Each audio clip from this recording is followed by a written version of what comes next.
As the music begins to play, you know you have come to the right network. Perhaps you've come searching for answers, or you have come because you've had an encounter that you cannot explain. Regardless, you are watching the Ropen Cryptozoology Network. I'm your host, Jacob Guerra. Whether you are watching on CCTV, YouTube, Instagram, Facebook, you are always welcome here. Have you ever been to Florida? I've been there a few times, I think probably about 4 times now. And every time I go, you get this sense of feeling when you head out of the cities and the bright lights, the big cities. You get a sense of that there's something more to this place. Well, it's very vast in certain areas, very large. It feels like being in another world, maybe a lost world. You've got the Gulf of Mexico and you've got the Atlantic Ocean on the other side, water around for the most part. The last time I was there, I'll always remember, I went for a jog one evening and there was a bit of a small pond on the side of the road. And I looked inside the pond and I saw an alligator. It's like, oh, look, it's an alligator. Great. I decided to keep running. Then I heard the splashing, and then I looked behind me, and there he was chasing after me. And I'll never forget that. It was a great experience. I got an alligator chasing me. It wasn't very big, but still, it was an alligator. But I really enjoy Florida. And there have been reports of encounters in Florida of different kinds of cryptids. As you know, we're discussing cryptozoology today and on this network. From time to time on this channel, you will have people who come forward with eyewitness encounters. This is what this network is for. Not just for adults, though. It's also for children. They love to learn about monsters. And believe it or not, whether you believe this or think it's just folklore or tall tales, people around the world are reporting seeing monsters. And my next eyewitness has chosen to come forward on this network and talk about his encounter he had. If you're wondering what my mascot is, well, there's a story behind that. Why do I call it the Ropen?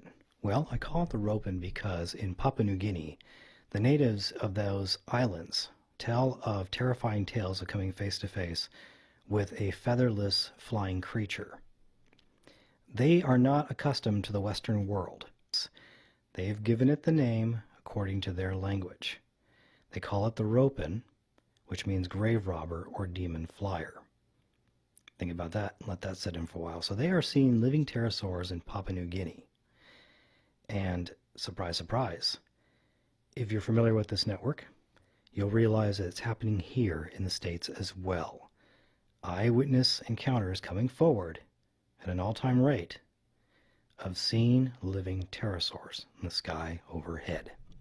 And my next eyewitness encounter is going to come on this network today. So I'm excited to have him come forward, but I want everyone to know that this network was created for you, the eyewitness, so you could come forward and tell your story with no ridicule.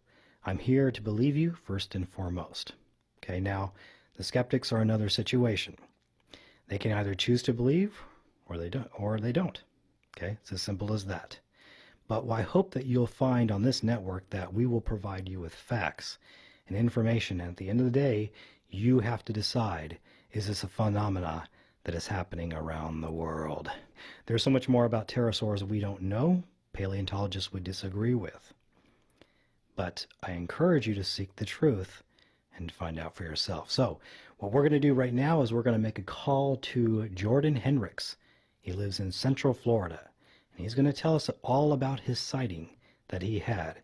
It's going to be exciting, educational, and I hope you'll join me right now as we dive into this information and see how far the rabbit hole goes. So stick with me. Let's make a call to Jordan, and let's make this network come alive.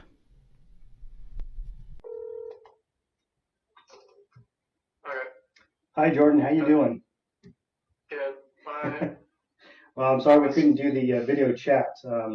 Either that's on my end or maybe it's on both of our ends, so apologize about that. I think it's on my, so it's not your fault. Okay. Well, as I was letting the audience know that it's a pleasure to have you here for you to tell your account. And I think it's a great opportunity to help spread the awareness about something that's happening not just in the United States, but around the world as well. And you've got an amazing, fascinating encounter that I'd love for you to share with us. And what I want you to do is I'm going to give you the time to have the floor to just speak your mind of all your encounters that you've had. And then what I'll do is I'll chime in at the end and I'll go through some of the detailed information I'd like to ask questions about. But at the same time, I'm really grateful that you came forward, and I want you to know that when you talk to me, you will not receive any kind of criticism, no ridicule. I'm here to believe you first and foremost. So thank you so much for your time, and the floor is yours. Okay. Well, I guess I'll start from the beginning. It was back in 2012. I guess I was saying, I guess I was around 13 years old, and I was outside watering bushes because it was a hot day, and it was like in the middle of the summer, and then it was around 9 p.m. I was just watering the bushes that we had just planted, and then in the distance I was hearing this kind of screeching noise, and when I was hearing it, I wasn't thinking nothing of it. I just thought it was like a bird or something, but I realized that the hose was almost exactly the same, had the exact same sound as it. When you barely squeeze it, the hose would make that kind of noise with the water pressure build up. And I was like going back and forth with it.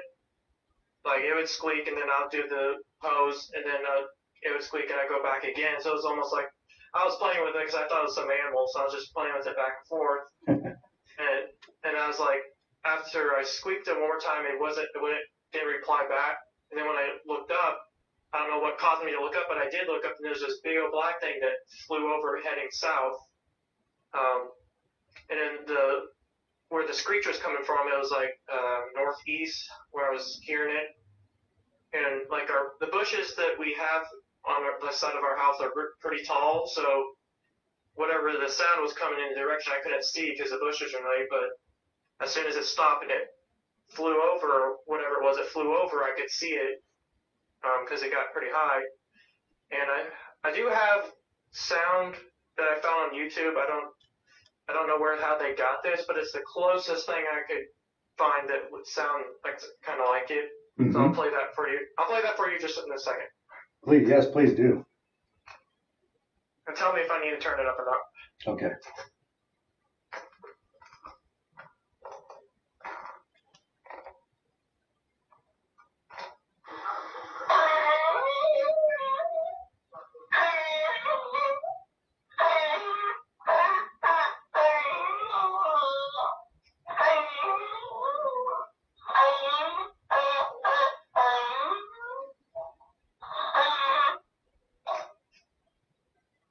That's kind of what it sounds like right there. Okay.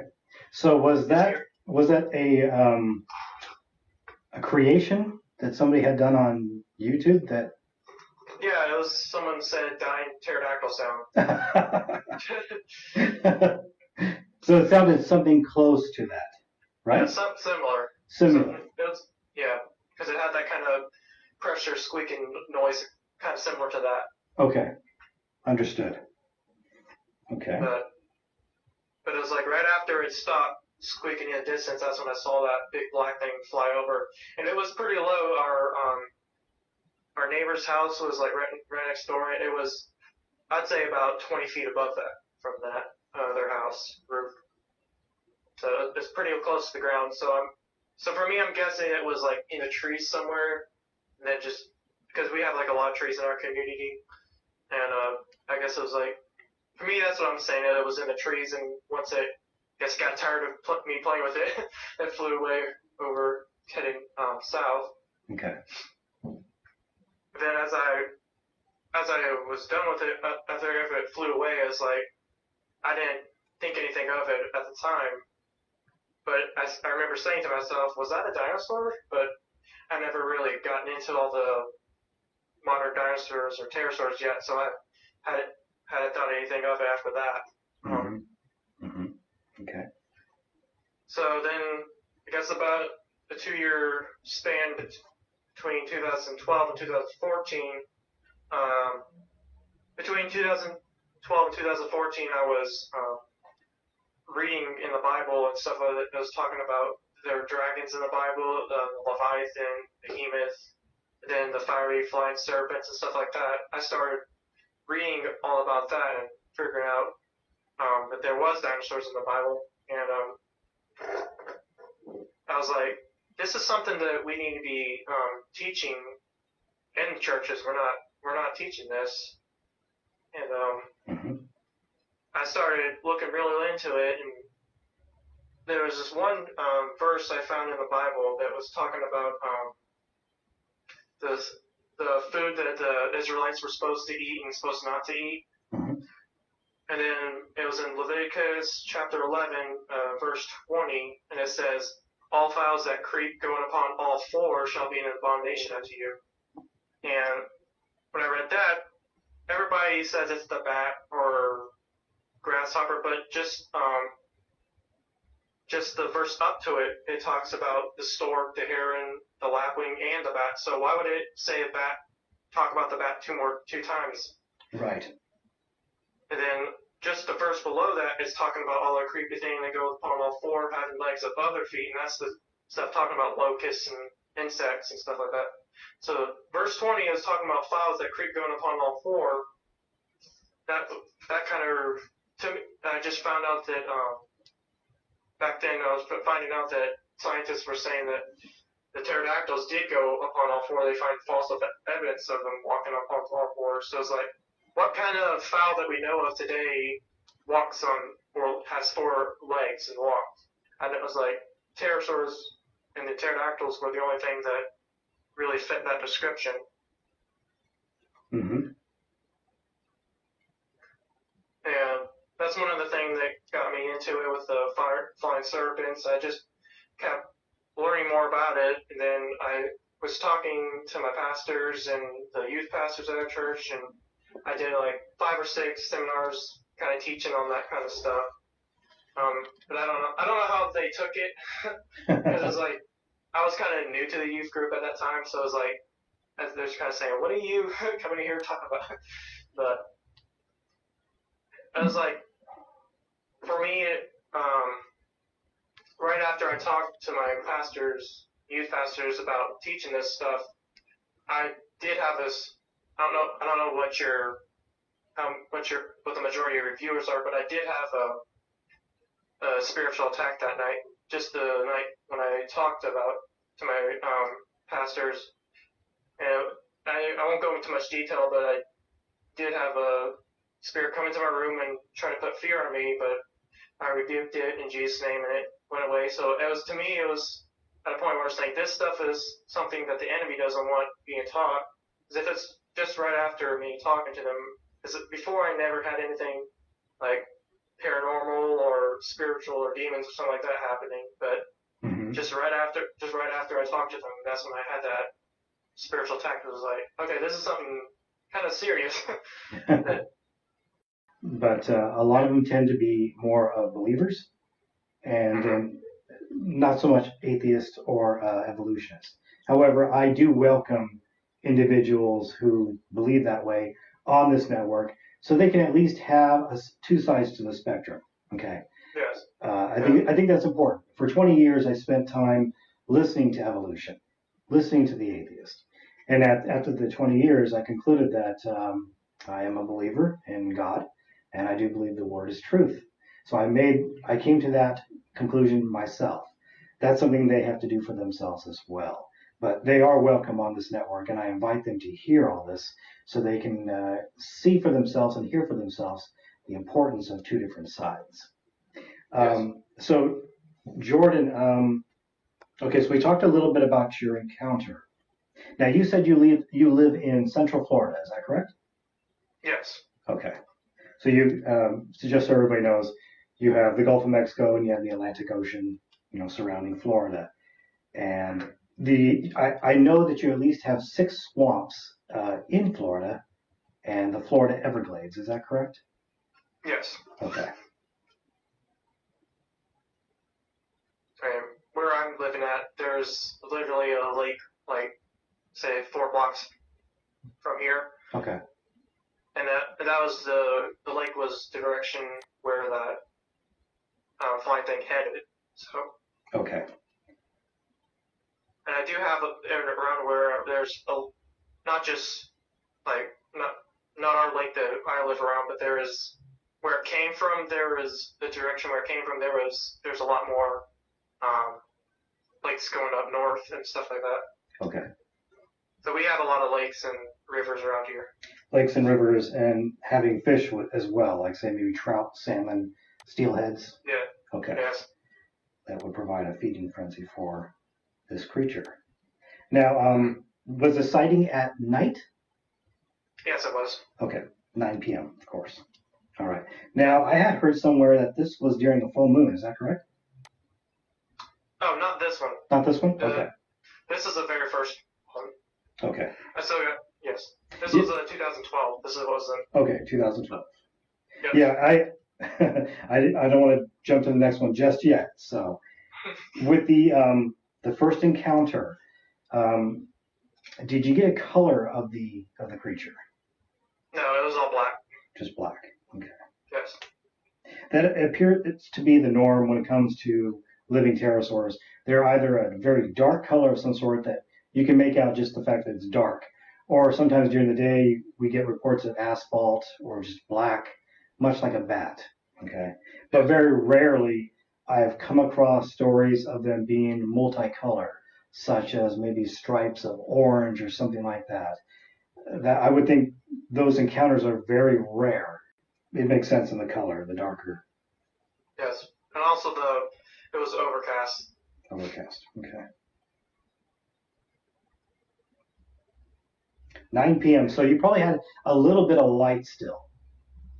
Yes. Okay. So you could definitely tell that you were seeing a large object, but at the same time, you could make out that it was not a bat. Not from. I couldn't tell what the shape of the wings were, but I could just tell it was a huge black thing. But I could tell it was larger than a bat. Okay. I'm sure you've seen bats, different variations of them over the years. So you would probably be able to identify, hey, no, that was a bat. No, it wasn't a bat. Yes. Okay. Then after that, it flew over the neighbor's property. Is that correct? At 20 feet? 20 feet. Yeah, about 20 feet from the roof. Okay. And you also said that you heard that sound, the screeching sound. Mm-hmm. Okay. But the shape was something to you that was, you could you tell, you saw a black object. There was a dark object. But the outline of this creature, you clearly could tell the difference, that it was something else. I couldn't tell the shape of the wings, but I could just tell that it was something larger than most bats around here, are larger than most of the birds we have around here as well. Okay. Because from where it was, I guess if the wings were, I guess I couldn't see the wings because it was just like, it was almost like a big black oval thing going across the. Okay. I couldn't see the wings, so. And I could tell it was. Yeah. I could tell it was really larger than most of the birds and bats we have around here. Okay. Okay. And these are the questions you have to ask because you're going to have skeptics who will be saying, oh, well, he just had a misidentification. But I see it's a lot different when you're the person viewing the creature yourself, because over the years you get accustomed to what a bird looks like, to what they may sound like, how high in the sky that you could say, oh, it has feathers. I mean, that's not hard to make out. At night, maybe a little bit more so. But most people can identify, I'm not seeing a bird here. Okay, they're very adamant about that. Yeah, and I've seen our wildlife here all the time because I've lived here my whole life, so I know what's around here. Okay. Do you have cranes and herons in the area? Yes, we do. Okay. And for some of you who are wondering if the difference between cranes and herons tend to have more of a S-like shaped neck as it kind of curls in more. Now, this first encounter from 2012, was there any seeing that it was at night? Or was there a glow coming from this creature? No, there's no glow. It's completely black. Okay, just black. Okay. Did you feel a gust of wind by chance? Like a strong wind as it flew by? No. There's no wind. The wind. There's no wind at all that day. It's pretty still. Okay. Being a summer day. Mm-hmm. With your first sighting, Jordan, did you were you kind of curious to know if there was anybody you could talk to about maybe like the Fish and Wildlife Department who might know a little bit more about this encounter? Did you try reaching out to any of them? No. At the time I was 13 years old, I didn't really think much about it. Okay. So let's now tackle this 2014 one. Yes. Okay, this one,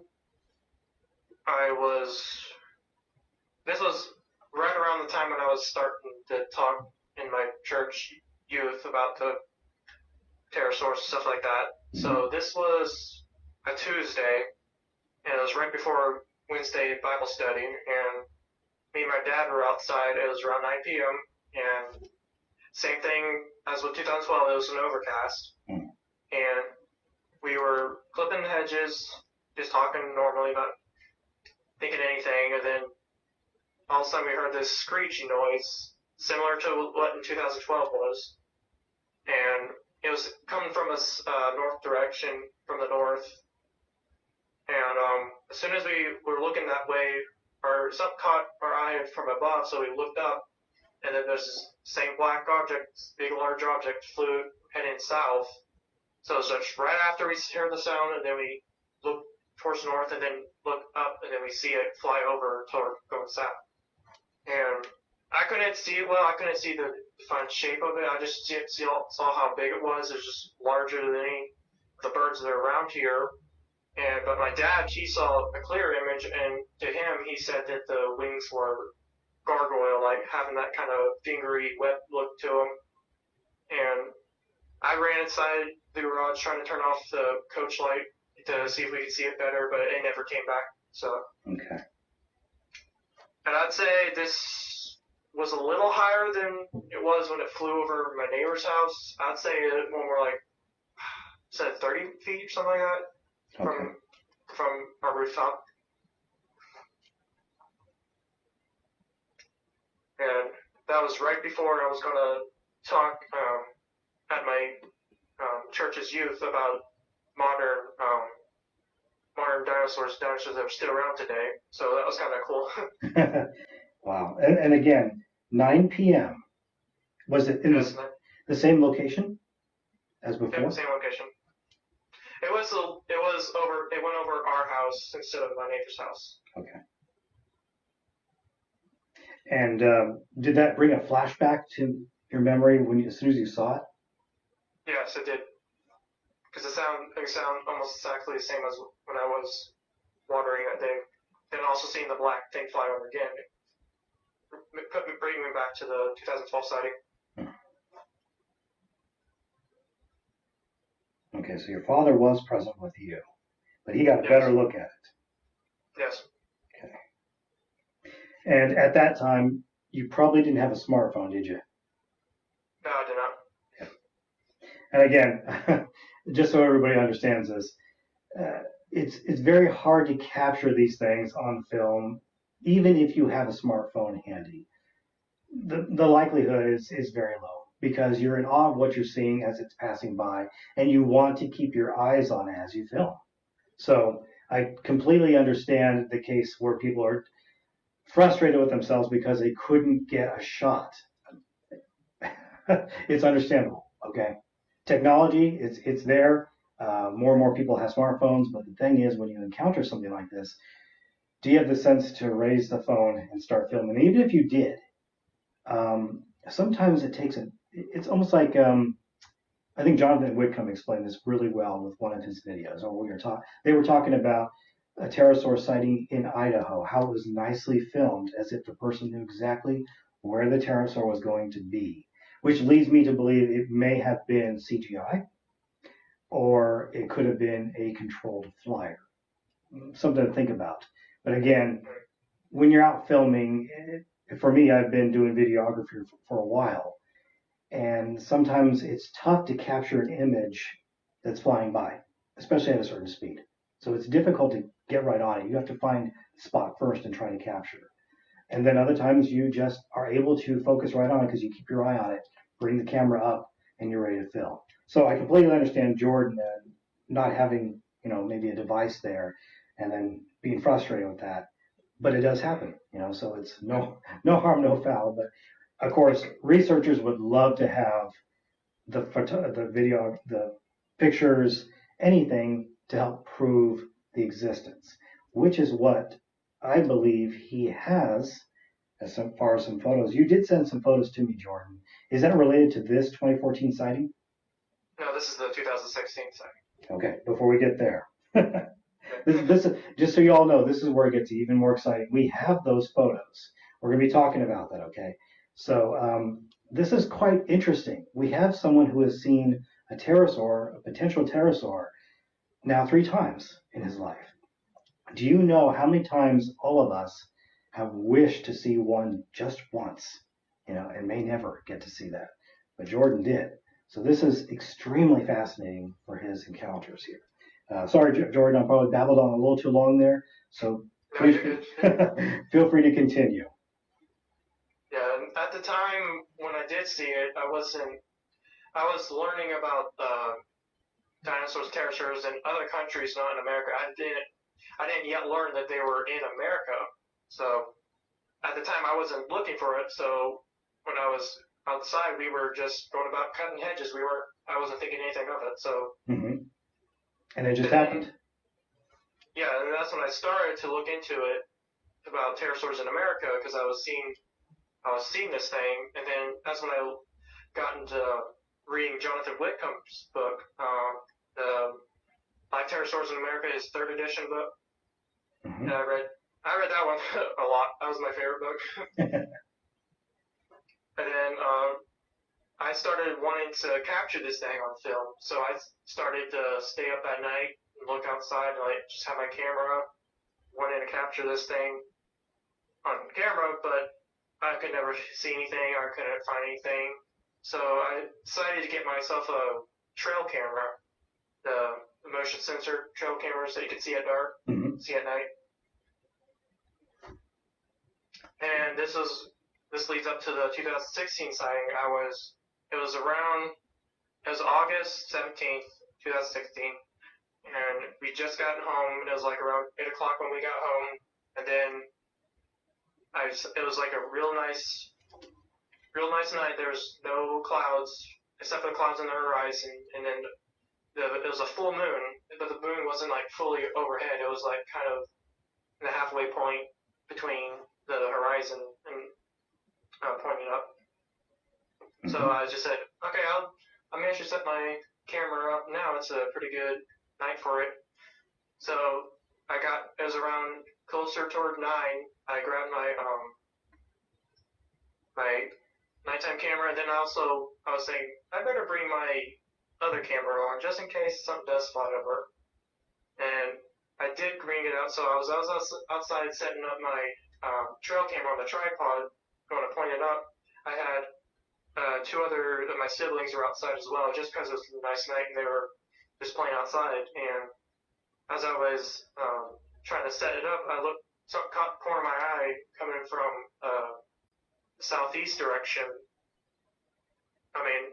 Northeast direction, sorry. And when I looked to it, it was just almost like an airplane because it had the 2 fuzzy red dots, like on the wings. So as it was coming closer, I could see that the whole wings were being lit up, not just the red dots. Then I started. I'm sorry, John. I'm sorry, Jordan. You said the full wings? Yeah, the full wings. Okay. And as this was going over, I started to see that the whole wing, both whole wings were lit up, and I guess you could say the underbelly also was lit up, and I guess where the fuzzy red dots would be, it would be, I guess, if the hands were there. Like that's why I wish the video would work, because I was kind of trying to show you. I have a little model here. But, like, I guess if you see your pterodactyl, the wings where the hands are, they're red. Like the red fuzzy dots are right there. That's why I initially thought it was a plane was coming, because I saw the 2 red dots. But as it got over, I could see that the whole wings were glowing. Then I didn't know what I was thinking of, but then I saw that the wings flapped once. I was like, uh-oh, wait a second, this isn't no plane. So I started yelling to my siblings. I said, look up there, it's a rope, it's Ropen. I called it Ropen because I've seen it. I was like, this is the glowing Ropen. And I had my camera, my wide camera, just following it. I wasn't taking pictures, which I hate I never did. But I was just following. I was just so awestruck, yelling at the top of my lungs, like, there's a Ropen. And as it was almost going out of the tree line, going over behind the tree line, I was like, wait a second, I should be taking a picture of this. So I just took three shots as it before it went behind the tree line. And I looked on the camera, I didn't see anything on them. But then later I went back and I saw, like, up in the corner, there's this glowing image up there, something glowing up there, and I zoomed in, and that's when I found out that I might have captured it on camera, so I kept the images just in case. Wow. Man, I still hit myself because I did not take the stinking shot when it was right over me. And again... And this is why I hate kind of telling the story that I had a camera, because, like, people doubt my credibility, because it's like, you had a camera, why didn't you take a better picture or stuff like that? It was like, it was, because I never expected the glowing pterosaur. I was expecting a black thing like as usual, like the other 2 sightings. So I wasn't expecting it to be glowing. So it was something I never seen in my entire life. Which I never seen anything like it since either. What an experience. I know. And that happened 3 times. But this last time is the most evident to me because of the glow. Because for so long, living pterosaur researchers have been saying they have the ability to communicate with bioluminescence as a way of warning or of communication. So most paleontologists and pterosaur experts dismiss this because they say there's no proof in the structure, the bone structure, that can tell us anything about bioluminescence. Yes. I would disagree with that. I would say this, Jordan. If you get a chance, there are some great equipment out there. I should have actually brought this with me so you could see. Actually, I'll put it in the video so you can see. I have a pair of binoculars that you can record with that does in night vision as well. So you can record normal mode and night vision. If you have a chance to get a pair of those, I highly recommend it, because when you're out doing your treks looking again, as long as you stay safe, of course, I highly recommend using that, okay, as your way of recording and seeing it for yourself, because it does a fantastic job of zooming in and allowing that illumination to still be there on the creature. So I'll make sure and forward you a link on that so you can get an idea, and I will have that in the video for the rest of the audience to see. Good piece of equipment to have. But wow, what an amazing experience. 3 sightings, and 1 just before he was going to speak about this. Okay, that's fascinating. And then, of course, this other one, 2016, where he had the chance to see it actually glow. Okay, that's a rare experience. But there are some other eyewitnesses out there that are familiar with the living pterosaur site who are coming forward and saying that they have seen them glow as well. But to be able to talk to someone in Florida who's had this experience of that illumination is very important for study. I also want to add to this year, to that 2016 sighting, I was talking to my friends who were at my church, and I told one of my friends that I'd seen this thing, and he came back to me about, I guess, 2 months later or something like that, and he was talking about that where he worked at, his coworker had seen something similar to what I've seen. that same year, the same. I don't know if it's the same what month it was of that 2016 year, but it was. She said she was outside at 3 a.m. in the morning, and she looked up and she said she saw this red glowing flying thing, what she called a dragon, because she said she saw a tail on it.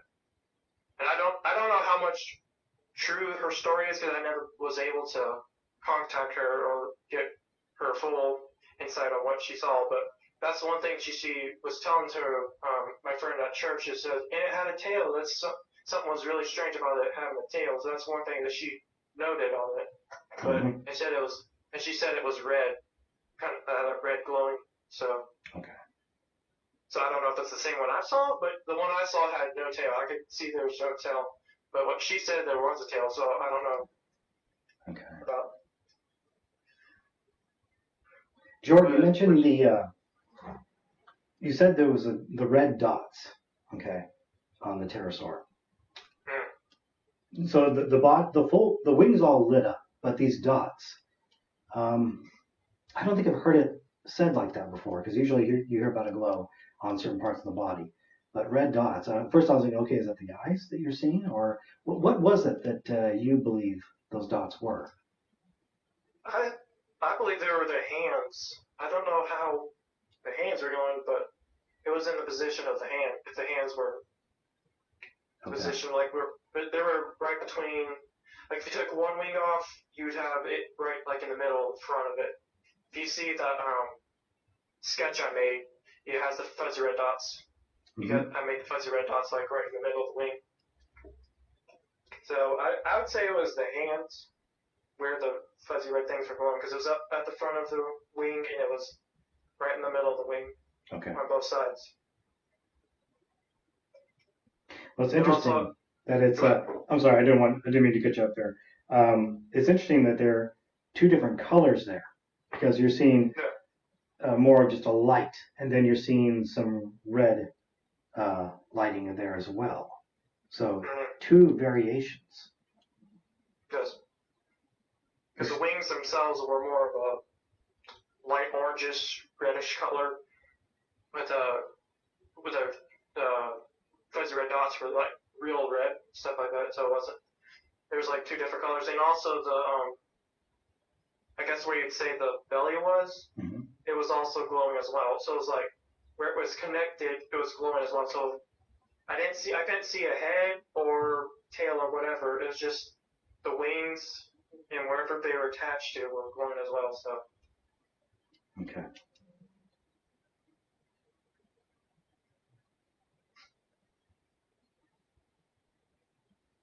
And also the shape of the wings, they weren't the typical bent backwards shape of like a pterodactyl. They're more forward shape.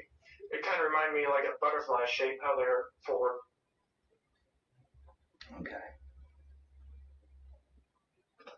I do know, Jordan, that there are other cases in Florida that people have been talking about for years. But it's just that yours is probably the most unique I've heard of. Where was this 2016 location again when you saw it? Was it near your home? Yeah, it was at our house. Okay. So all three sightings were at your home? Yes. Going from north to south. Okay. And since 2016, no sign of them just yet? No, I didn't see these other sightings, but I had family who had seen same thing as that, like 2012, 2014. Okay. I'll say 2017, the 4th of July, I was at my aunt's house. She lives like down the hill from us. We were at 4th of July, we were watching the fireworks, and I was capturing the fireworks on my camera, my white camera.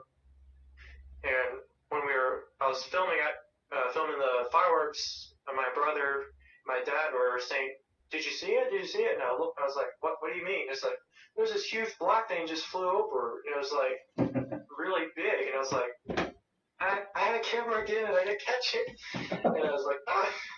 But it was but this thing, our 4th of July fireworks start around 9 p.m.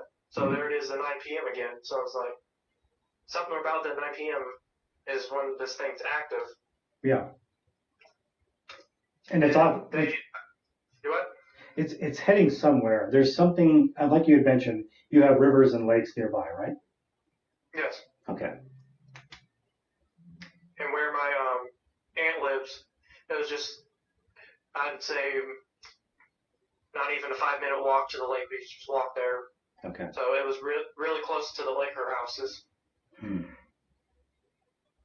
I almost want to say, so I'm investigating near, at the lake spot around that time of day. That's a possibility you could actually see it feeding at that time. Like I said, though, you want to be safe as well. So don't get carried off. Don't want to lose you. Jordan, you have some images that I'm going to share with the viewers. So I'll be posting those as well. But you also sent me something else, some pictures of looks like depicting pterosaurs in culture, and I'd like for the audience to see those too. If you want to share with me now what I'm looking at as I go and scroll through these images, I have all of them. So when you get those pulled up, let's take a look together.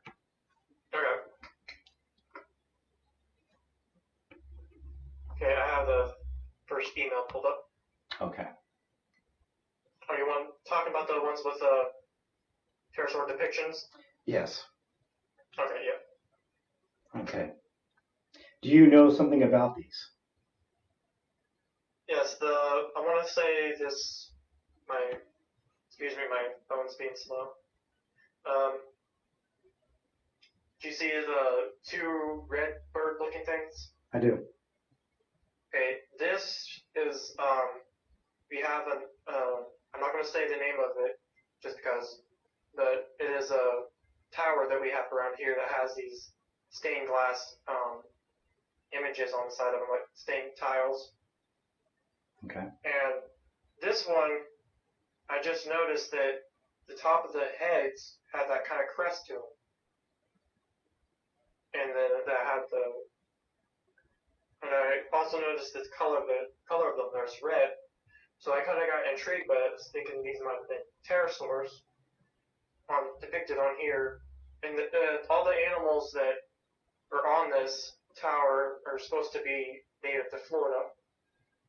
I see. So, and I contacted the person who runs this, who has all the information about this tower, and people around this park were telling me that those were nightingales, but I looked up an image for nightingales.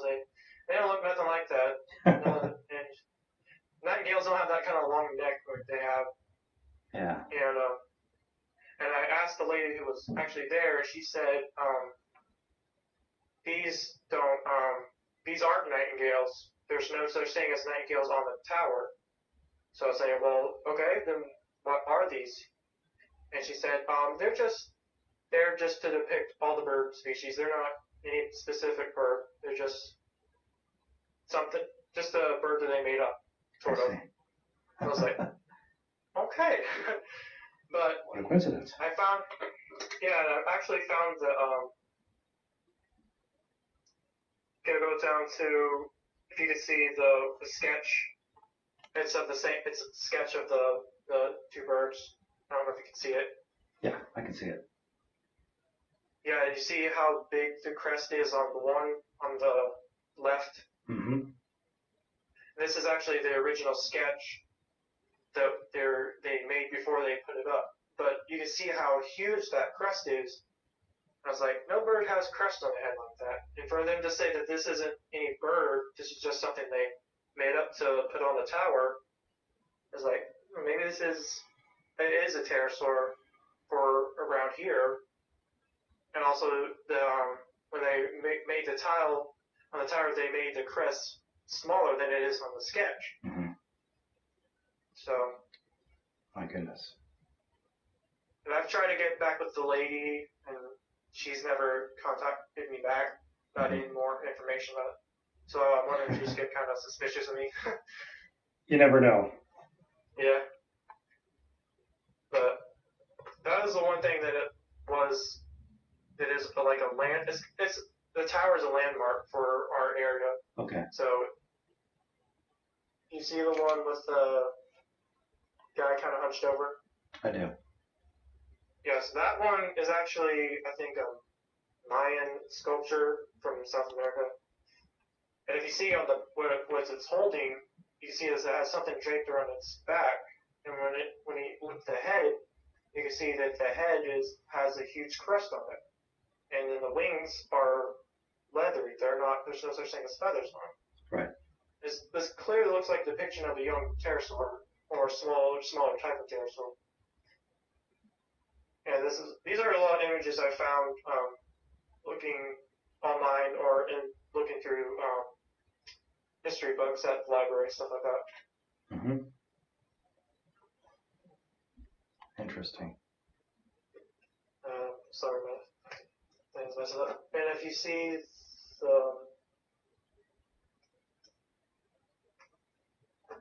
one with all the people? I do. Yes.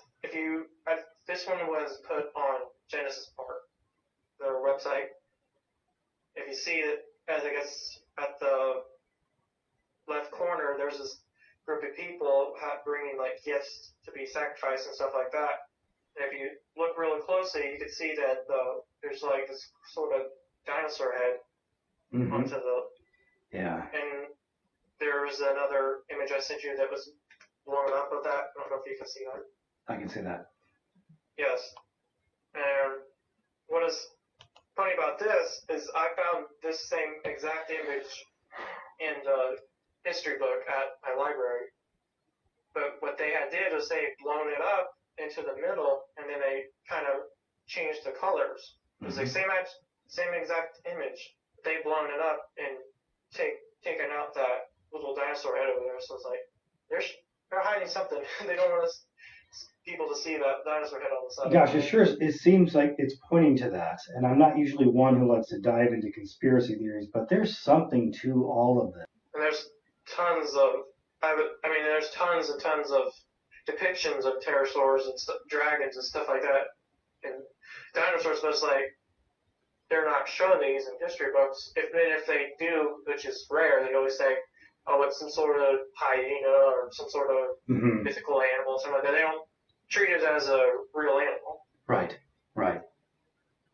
And also, I don't know if you can see the one that. It's another text image from a book. I don't know if you can see it, but it has the one with the kind of looks like a pterosaur, like on two sticks, tied to it. Yeah. And on the description, it's called a bird figure, and they don't tell what it is, but it's like it has arms and hands, like hands and fingers. And what it looks to me it looks like they cut the webbing off of the pterosaur and just left the arms because it has a long beak. Yeah.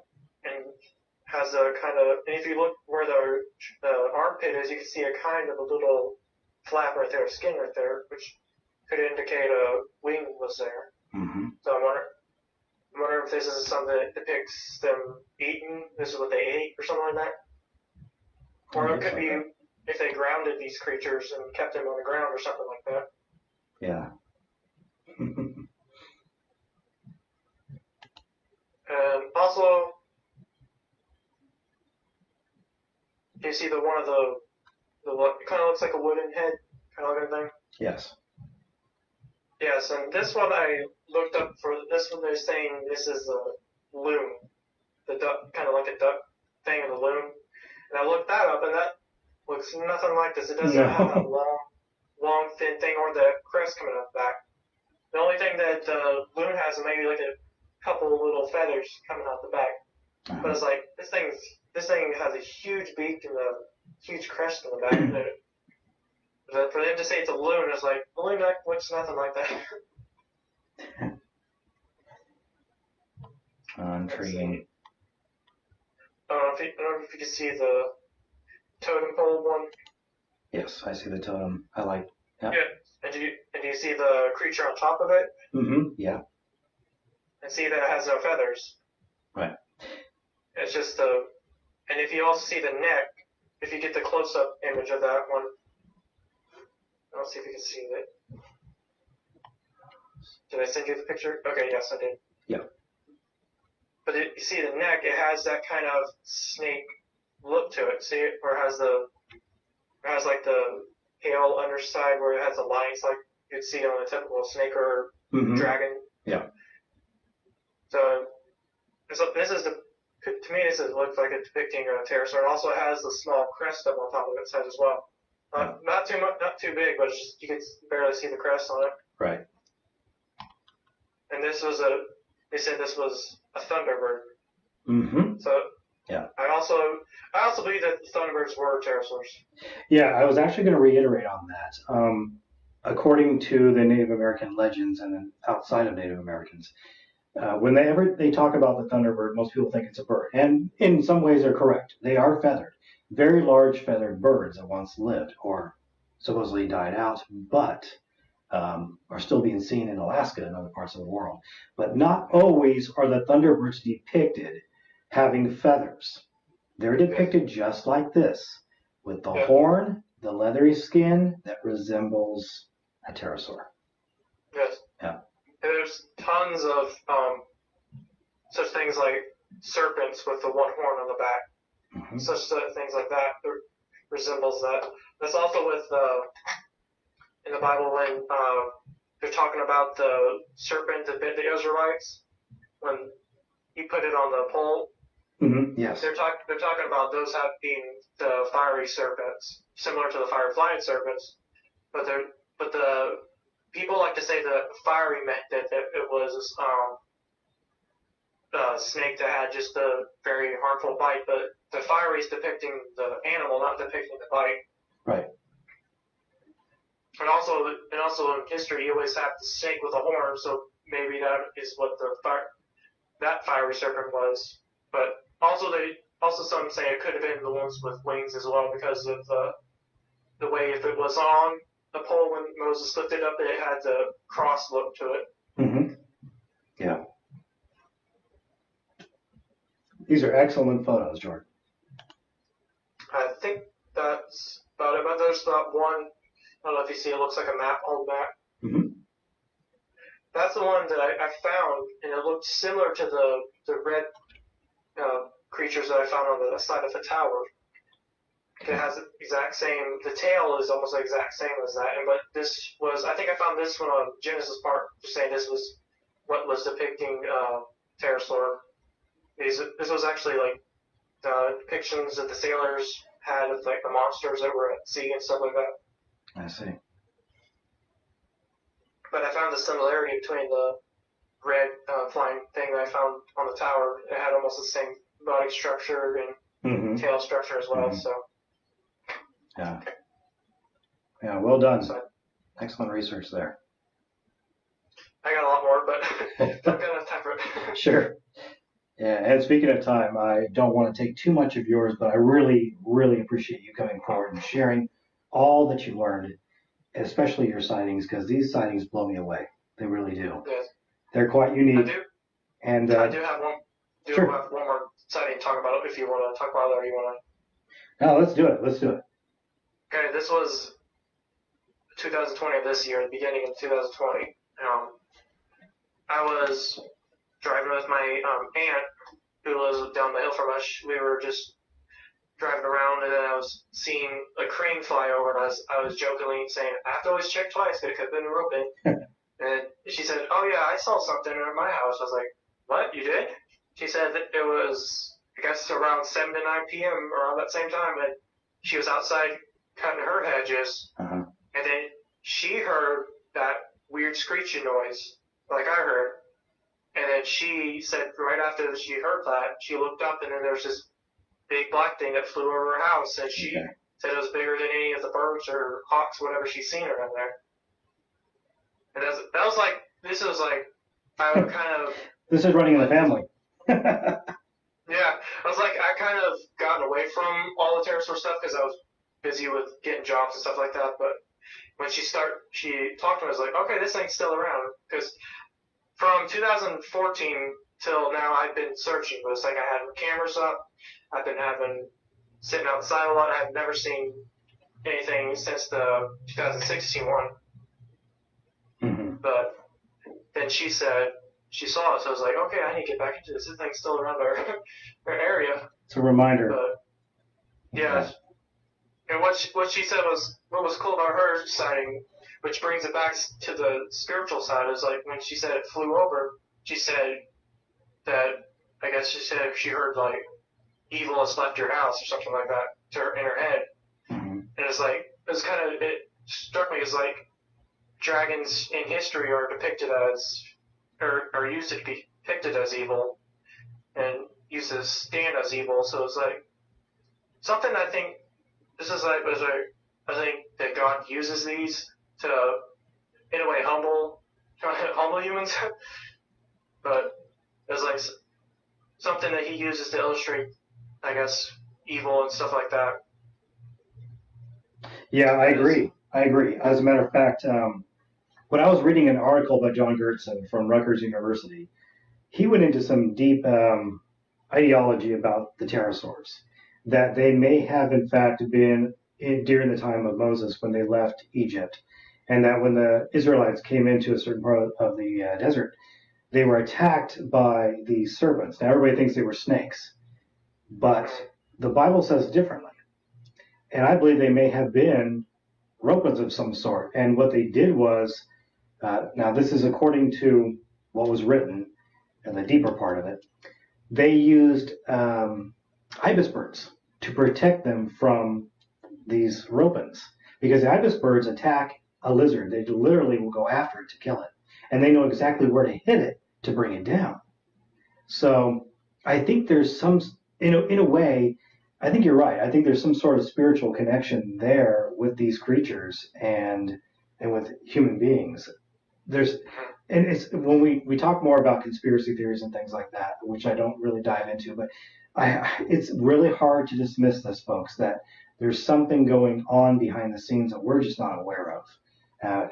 Anytime it's a Ropen being sighted in California and it's been seen, it makes Google Earth suddenly the place where it landed is destroyed or burned down, but yet it's a metal warehouse.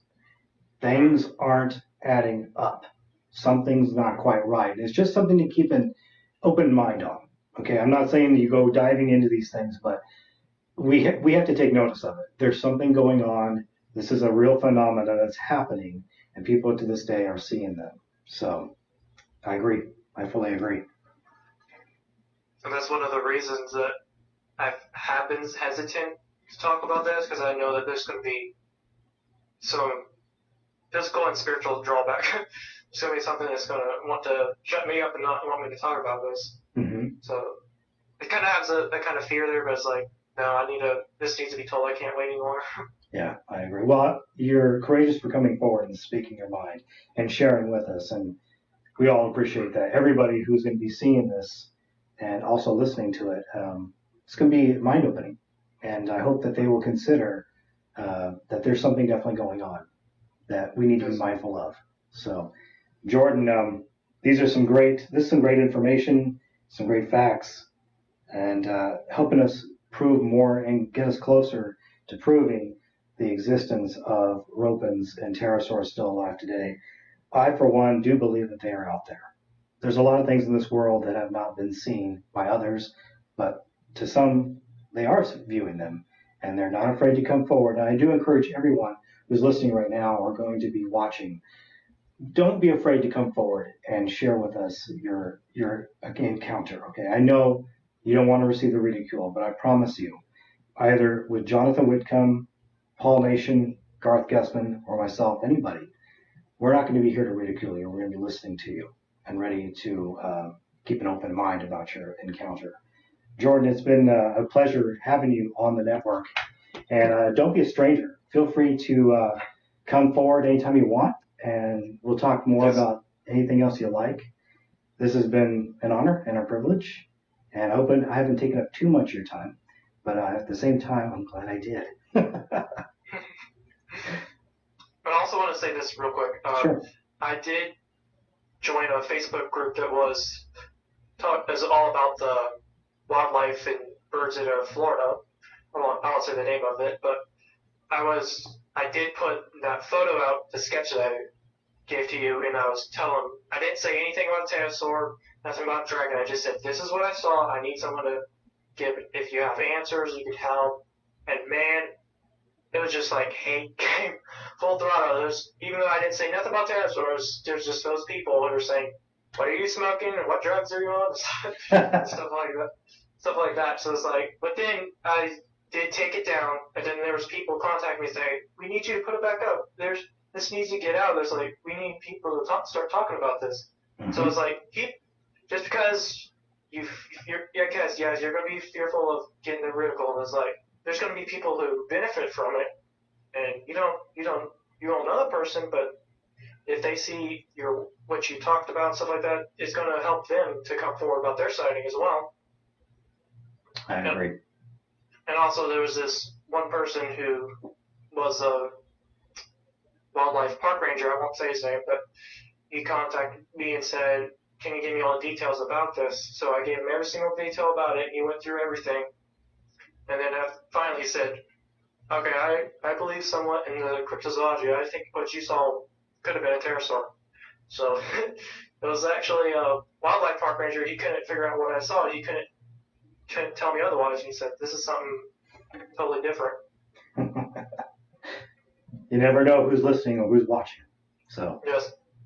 Amen to that. So before I let you go, Jordan, I would just say, I pray right now that the Lord will take care of you, that he will keep you from ridicule and help to eliminate that from your life. But at the same time, that you'll continue to be a blessing to others when you continue to share your stories and be a part of the community that he needs you to be in to help reach others for his kingdom. Bless you. God bless you, Jordan, for coming forward. We're grateful for your time. And like I said, feel free to reach out as much as you like. And that I pray that God is with you every day of your life and strengthen you in your journey. Amen. Thank you. You're very welcome. We'll talk soon, okay? Yep. Okay. Bye-bye. Yep. Bye. All right, folks. That was Jordan Henrichs. What an amazing encounter he had. As you know me, I've been talking about... I'm going to bring this back a little here. That was a little loud. You're familiar with me. I've been talking about Ropens being alive in the United States, in Papua New Guinea. Ropen is the word being used by the people of Papua New Guinea to describe living pterosaurs. They don't know what a pterodactyl is, guys. They don't know what a pterosaur is. They only call it by the name that they have had for centuries. Okay? They've been seeing them for a long time. They're scared to death of them. They also call it the demon flyer because it's also a grave robber. Okay? They're alive and well in the States. They're alive and well in other parts of the world. People are continuing to see them. Now, keep something in mind. There's not a large amount of them. But there are some that are lingering of different sorts. Now, you've heard it said before by paleontologists that, oh, I'm sorry, you can't have a cross between a Rhamphorhynchus and a Pteranodon. It doesn't exist. Well, how do you know that? How many bones have you found of pterosaurs? I'm sure you found thousands already. But did you know that pterosaur fossils are very fragile? And they're hard to get a complete skeleton of. As a matter of fact, it was in Romania where they found a complete skeleton of the largest pterosaur. So keep an open mind that there is a phenomena happening around the world that is involving these creatures. People are seeing them today. Florida makes sense. There's other eyewitness accounts of them in Florida, not just Florida, in Oregon as well, my neck of the woods. And if you have had an encounter and you wish to come forward without the ridicule, look me up. You can find me on the Ropen Cryptozoology Network on Facebook. You can find me on YouTube.